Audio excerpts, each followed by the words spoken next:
当初其实是因为我爷爷的关系，爷爷他以前在这个地方是台南市的一个中医诊所，算是我有登记在卫生局的，这边是第一间，对，然后是之后趁爸爸接手他的中药店，那接手的时候我们也没有想过说会有这个方向的进展，那是刚好之前就是本来爸爸有计划想要在台南中药店想要收起来的这个打算，那我就跟他说，其实我们可以不用收起来，再把另外一个方式呈现在我们这个中药药膳的部分上。那他说，我们就有去全省各地到处稍微观摩了很多间已经有在转型的这个部分。那我们看的时候就是觉得这个方向是可行的，在目前这个中药界比较微弱的一个产业上，对，目前是可以做这个行业的。那我们就把它转型在这个药膳中品的部分。来上菜哦，来十全大补这边，谢谢。小心烫。老中药铺转型卖起药膳补汤，是博仁堂第6代接班人周建文的创意发想。而这样的改变，当然也经历过无数次的家庭革命。原本他是不赞成啊，他觉得说我们就是以前中药业都是高高在上的，怎么可能会愿意去低下来说，做基层的工作，包括餐饮上的服务。那客人来，每个都要跟他说一下，好像，打招呼你好啊，什么还要鞠躬这样。以前根本是中药业不可能会做到的事情。但现在因为时代的关系，大家会去接受中药产业的部分越来越少，所以我们才想说，那讨论很久了，也是激战的一番。我就跟他说，你也是要收了，你都想说要收了，那倒不如我们直接换个方式，让我去经营看看。博仁堂原是老字号中药铺与中医诊所，早年从中国迁移来台，由庆余堂改名益智堂，后来又正名为博仁。然而随着时代转变，老中医诊所只剩下老顾客，周建文便兴起了转型的念头。我从小在那边长大，所以在那边包药长大的。那之后是我，在5年前的时候去那个澳洲打工度假。那就刚好回国之后，都在这边跟着爸爸帮忙，也是跟以前一样就学习啊中药这样子。那后来只是因为考量到经济的关系，才会直接转型。周建文在20多岁时，因为觉得好玩，跑到澳洲去打工度假。自由开放的海外生活及凡事都要靠自己的生活模式，让他成长很多，也改变了他的价值观。你会看到他们就是会价值观上会改变，就是因为看到他们从小到大，他们不会很特别的仰赖说我们像台湾，就是父母亲都会给你保护得很好，他们是3岁就把你丢外面，让你自己开始慢慢长大，学习生活啦。就是你看到这个，其实那我们回台湾，我想说，那我们也要弄一个自己的一个生活，那一个不一样的经营模式啊，会去慢慢去想去改变。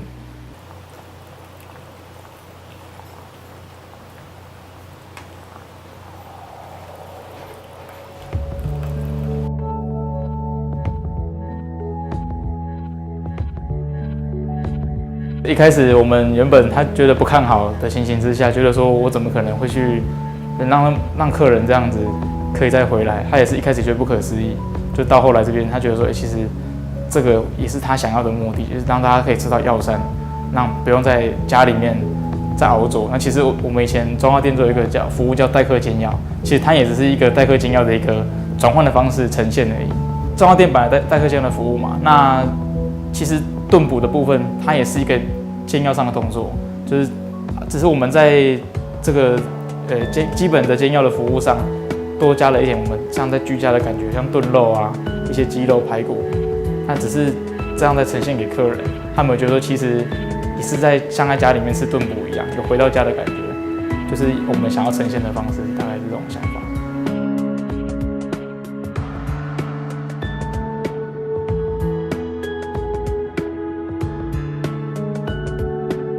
周建文将原中药铺转型为主打药膳炖补的小餐馆，以家传补药帖及药材炖煮出药膳汤种为主。与坊间药膳不同的是，光是熬煮药膳的汤头，每天就得要花上4-5个小时才行。一般坊间吃到的，我们都是用很多像蒸笼，那包括像炖药的部分都是，他们的煮就是可能在蒸笼里面几个小时，水分多少去煮出来。可是我们用的是循用我们一些古早的煮药的方式，像中药上的萃取，我们就会比较时间上会花更久的时间去熬煮，对，跟一般坊间的一些药膳汤品里面取出的药性也比较不一样。对，就既然我们中药店有会的是煎药的服务，那我们当然是用煎药的服务再去熬煮这些药品跟肉品这样。对啊，其实很方便，大家就可以买回家电锅，现在已经很方便了，不像以前都还要用什么陶壶啊。煎药感觉真的要用陶壶。对，以前都会用那种想说，因为它可以保温啊。他们看这个是当归，那这个是川穹，那这是党参，啊，这熟地黄。那像这个是炒白芍，啊，这桂枝，这算是我们在煮药膳的时候，它算是一个灵魂。那还有一个肉桂，啊，茯苓，那炒白术，甘草跟黄芪。这是像我们药膳的部分，我们十全大补的药材就大概是像这一些。对，那鸡汤的话，因为每个中药店其实他们都有各自的配方上，但是我们十全大补里面，它有很重要的一些药材因素，像有一些像当归啊、川穹，或是像肉桂、黄芪，这些都表示说它可以在我们在吃补里面，它其实是一个养生，算是蛮有一个很好的一个基本的配方。那就是我们就会去把这些药材那掺在一起，就是煮起来吃。那像一般我们会有还有熟地啊，那些都是对身体一个蛮强身健体的一个还不错的一个中药。一般像我们假设你来我这边，那像你有生理期，我们就会建议说，那有四物汤的成分在的，我们就不要去喝到它。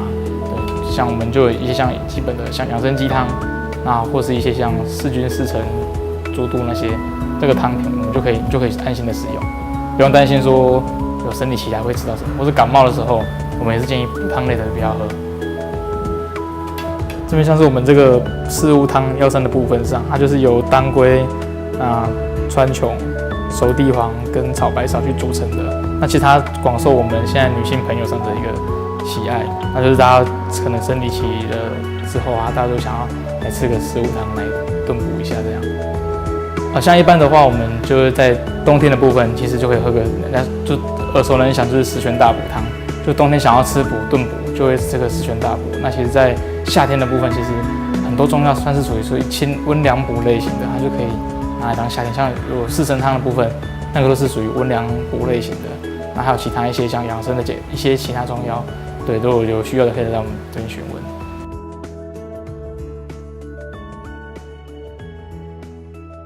博仁堂以四季皆宜的传统药膳为主，并将严选肉品与药材配方一同下锅炖煮。周建文表示，一同熬煮，两者精华才会同时释出并融入汤汁。尤其新鲜的肉久熬后透出甘甜味，正好能平衡药材味，肉也才会入味。也因此，这里的药膳汤种闻得到浓郁的药材香，喝起来却格外顺口。再加上原本就是中药铺，可以严格把关药材，让想吃炖补的人可以在这里吃得安心，可以真正补到身体。当然我们现在在中药的方面，其实政府它都已经在很积极的把关了。那到我们中药店这边在分装，其实我们会更严谨的态度去再重新包装。那已经做了双层的把关，那现在选用上其实也没有像之前的那么大的问题会再发生。其实好或不好，其实现在因为来源还是会先经由我们政府的部分去把关的。那其实在这部分他们把关已经相当严格。那在相较于之前啊，那现在的部分其实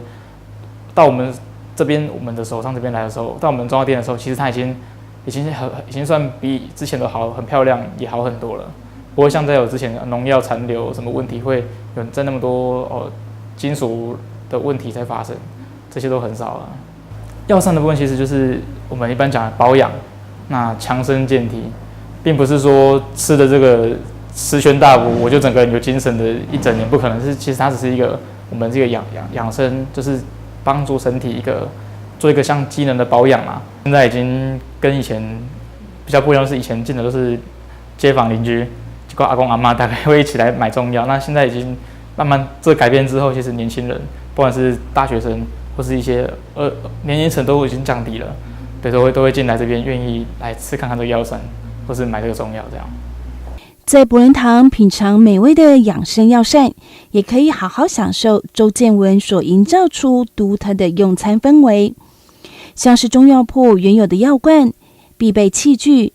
针灸铜人、匾额和书法挂画等老文物，都成了装点空间的最佳利器。就连之前的大匾额，经过改造后，也成了餐桌。大概80%都是自己的想法。所以我当初其实也不知道说，我们因为以前爷爷的阿公的中医诊所，它其实都是很多装潢包起来的。那其实我也不知道我们都不知道说他当初其实上面是这样的环境，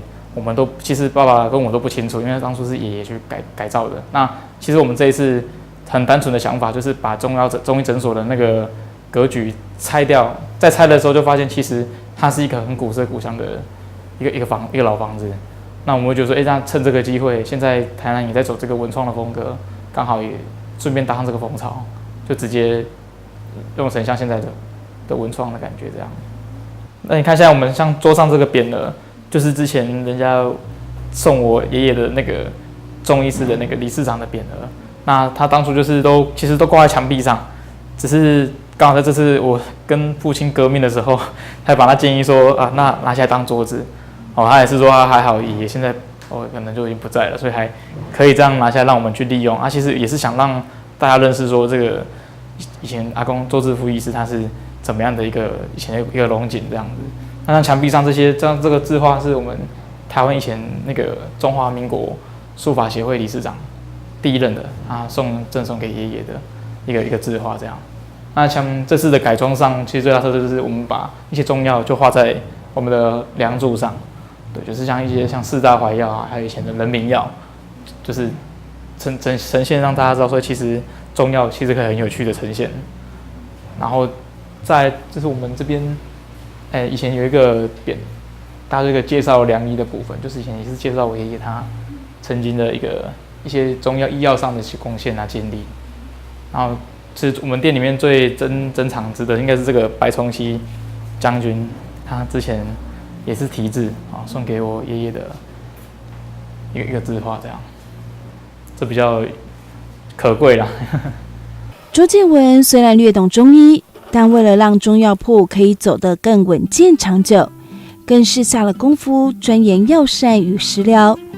也多次举办活动来吸引民众再次亲近中药。因为周建文的创意巧思跟努力，让博仁堂也入选了卫福部106年中药零售业店家社区价值服务辅导计划示范店家，及获得台南106年度100家好店的殊荣。卫福部他们都会有一些中药的一些学习课程，那包括像还要去一所大学上课，去上一些中药的一些中药店，他们本身有一个自我加强的一个课程，这个我们都有再去做每年的更新跟调整，都有去上。基本的教育还是会有的。现在的因为中药大家会很少去了解，大家现在其实感冒第一个想法就是赶快去诊所吃药打针，不会想到说我去中药房就包个药来吃看看，已经不会这样。这个时代的变迁已经不像以前这样。那我们就是让其实大家再找回以前的想法，其实中药也是可以在这个你身体不舒服的时候，会让你想要来看看说，遵循古法的观念。来试试看，所以我们只是想再把一些客人再拉回来说，其实中药也是很有效的。现在都是想要办一些活动让一些之前有成大药学系的，或者是一些像下药科技大学，他们也是有一些相关科系的，他们就会来这边参访。那我们多去交流跟接洽，其实大家还会愿意再回来中药店看看说中药店的一个模式，跟以前就不一样。而近几年随饮料风潮兴起，博仁堂也推出无糖与微糖的瓶装养生饮品，如鲜樟若神、决明麦和夏菇草等，就是要打破中药传统老旧的观念，让更多年轻人能够接受。现在已经在坊间有很多中药店都已经陆陆续续开始转型，有些像做中药皂，那包括一些像中药的面膜什么，很多已经在慢慢转型了。其实我们在做的加强，我们只是在做个更加强，就是提供在药膳上的精进，包括之后可能会有一些像我们餐点上会有一些使用上蛮多我们药食同源的部分一起去进行，这是目前之后我们的一个计划。其实中药它在服用的过程，其实它就是一个强身就补身一个养生的概念，那其实它没有很多的负担啦，就是我们如果跟肉一起炖煮，其实它都是一个算保养的一个想法一个概念，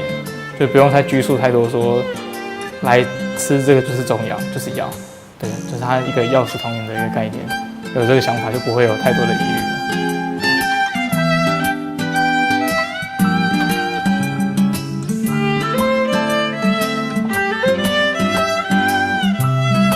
当老行业遇到新思维，传承千年逐渐式微的中医以新面貌呈现。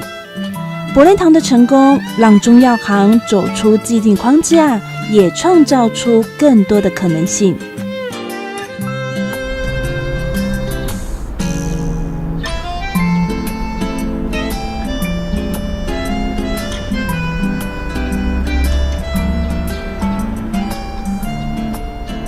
新美街又称为米街，保有不少老行业的生活印记。最老的、最细密的纹理，能像保存在密封罐一样保存在这里。循着敲打声，发现了隐身在新美街的巷弄里，专门打造镀锌的水桶和花器，传承2代近60年的龙兴雅铅行。这里每一个雅铅品都是老师傅亲手打造的，这种实用又具传统美感的好物，给人一种重温美好过去的温暖感觉。一般做日本时代的是叫做铅啊，叫做iron，不过伊正名对啊，叫是镀锌。伊是镀锌，伊是一个铁的镀锌呢。所以讲，这茶像像这底茶叶罐有无伊可能会迄个茶叶迄个气，甲迄锌有无会氧化。经过半冬的时阵，人客我讲是讲加足香，泡开茶加足香，加足好啉。雅铅材质耐用又不易生锈，早期在台湾新做的水桶、茶罐都是民生必需品，如今则被塑胶给取代。蔡东宪19岁扛起家业，传承到的不只是技术，更是情感，还有追求完美的工匠精神。这自古早人的观念就是大汉囝你一定爱接啊！这自我世界那时阵，阮老爸就我就做人会啊！你若无做，你免想要食饭啊！现在有这个观念吗？虽然现在店里的镀锌制品多以批发为主，但随着近年怀旧风潮再现，也有因为喜爱手作制品前来，希望借蔡东宪的巧手，将他们心中的物品具体化呈现。这时候，蔡东宪以前练机械制图的看家本领，便可以派上用场。我是阮老爸放互我样本就对啊，来就是买这几档人客要求新的产品家己画图，家己彩图来去做。一寡较特殊的嘛是家己用啊。进前我讲个说就是嘛是阮老爸逼我去读册，叫我读机械制图科。叫读机械制图科，一定会晓制图。人客咧来时，你甲我当制图去画展开。但是嘛是囡仔细汉嘛，叫我去读册，我就去读册啊。这头先这想着，咱老爸迄阵有计划性，就是你读机械制图科了时，机械会晓画图，展开图会晓。人客要做啥物，你拢会晓啊。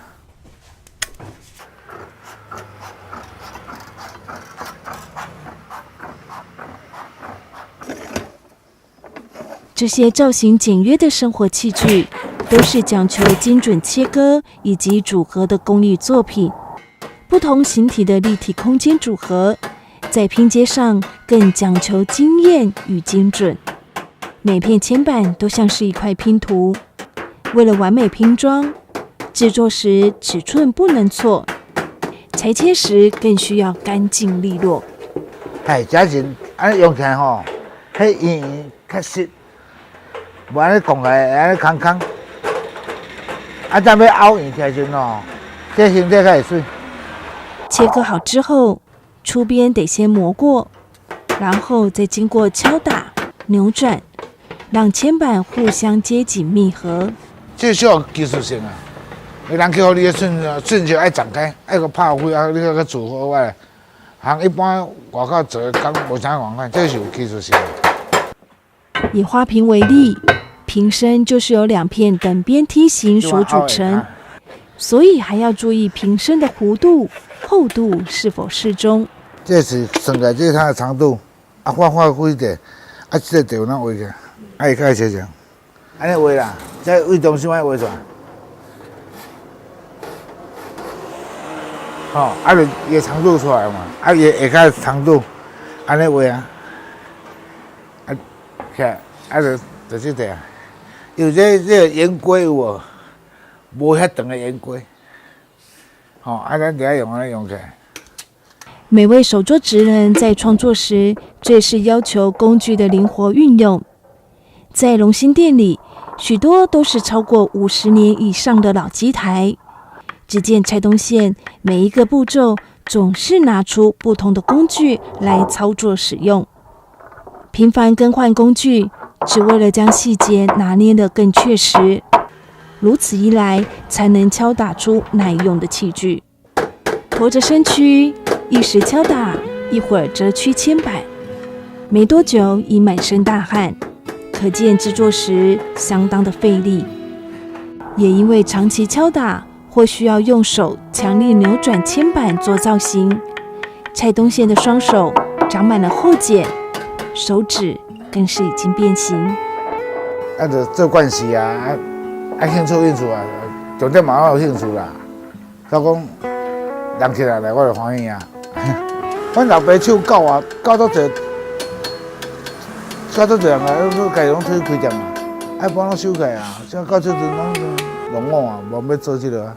这项传统工艺制作手重技巧，每一个环节都需要极大专注力、细心，才能将每个细节都处理到最好。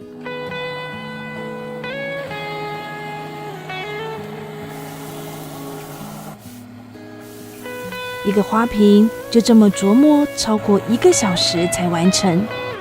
或许透过机械可以缩短工时，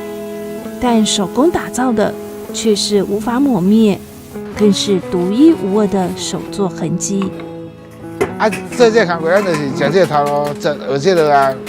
尽量做，家己看得做满意，咱家己有一个成就感，摕人家嘛欢喜啊。来到尾啊，正常是拢按讲，我就来到尾想啊，这强要社团啊，人去哪爱。你若有需要，我甲盗用，我就甲做啊。啊，若较技术性啊，要较悬，我若无法度，我就是无法度甲做。啊，就强要社团啊物件，加我甲做啊有啊。或许一开始只是依照父亲的期望继承家业，但是做着做着，蔡东宪始终坚持老工法打造生活器具，细腻地敲锤每片牙签。这不仅对客人负责，也是自己的一股坚持信念。也唯有继续下去，这种坚固耐用的日用品的好，才有再被看见的可能。